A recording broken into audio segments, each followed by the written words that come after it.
So for the rest of the morning, maybe some isolated, very spotty showers. You don't really have to worry about these being severe, but as the sun begins to rise, more instability in the atmosphere. You need to watch for these very isolated cells out ahead of that line, which would enhance that tornado risk as we go on through the morning and midday hours. Part of the state, entering our more western counties shortly around noon time, but then entering about parallel with I-65 about 3 p.m. before exiting the state around 6 or 7 p.m.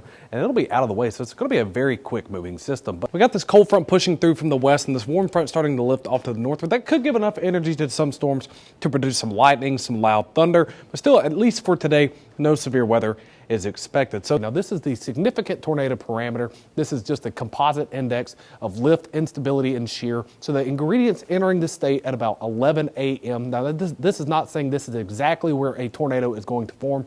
This is just showing where the ingredients are lining up for the best likelihood for a tornado to form. Go ahead and prepare right now. Have multiple reliable ways to receive warnings. Please do not rely on outdoor sirens. Know where you're going to go for shelter. Have helmets, pillows, and blankets.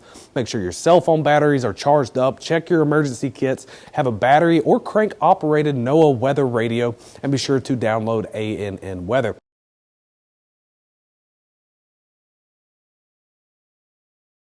Well, we are under a code red day for today for strong to severe storms later on this afternoon into the evening hours, with the potential for some strong tornadoes along with damaging winds and some flooding. So right now, off to our west, there's no severe thunderstorm warnings or tornado warnings in place. There are some flash flood warnings, but I took those off the map because that's not as important to us right now. But we are also watching an area out in front of this line for any potential supercells to form on in the morning hours. So that 3 out of 5 enhanced risk for most of our area, really all of our area. This will be for the rest of the day today and persisting into early tomorrow morning. It is somewhat of a tricky timeline, but we think we pretty much got it ready. 11 a.m. to about 6 p.m. for extreme western counties for today, but then about noon today till about 7 a.m. tomorrow morning for basically everywhere else farther to the east. We'll have one main line come through and then there'll be another line. So for the rest of the morning, maybe some isolated, very spotty showers. You don't really have to worry about these being severe, but as the sun begins to rise,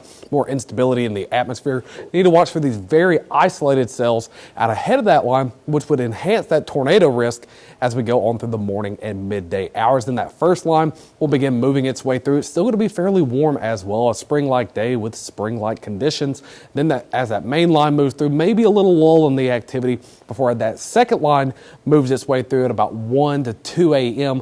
early Wednesday morning before beginning to move out of the state by about 7 a.m. or so. But then on the backside of it, the severe threat starts to diminish and sunshine will return for tomorrow afternoon. I think this line will likely be out of here by about maybe anywhere from about 5 to 7 a.m. tomorrow. At least the severe threat will be significantly diminished by them. So looking at our threat levels, tornadoes and damaging winds up to 70 miles per hour being our main threats. There is a slight chance for hail, especially within those isolated supercells, as well as some flooding. Remember that aerial flood watch is in effect. But go ahead and prepare right now. Have multiple reliable ways to receive warnings. Please do not rely on outdoor sirens. Know where you're going to go for shelter. Have helmets, pillows, and blankets.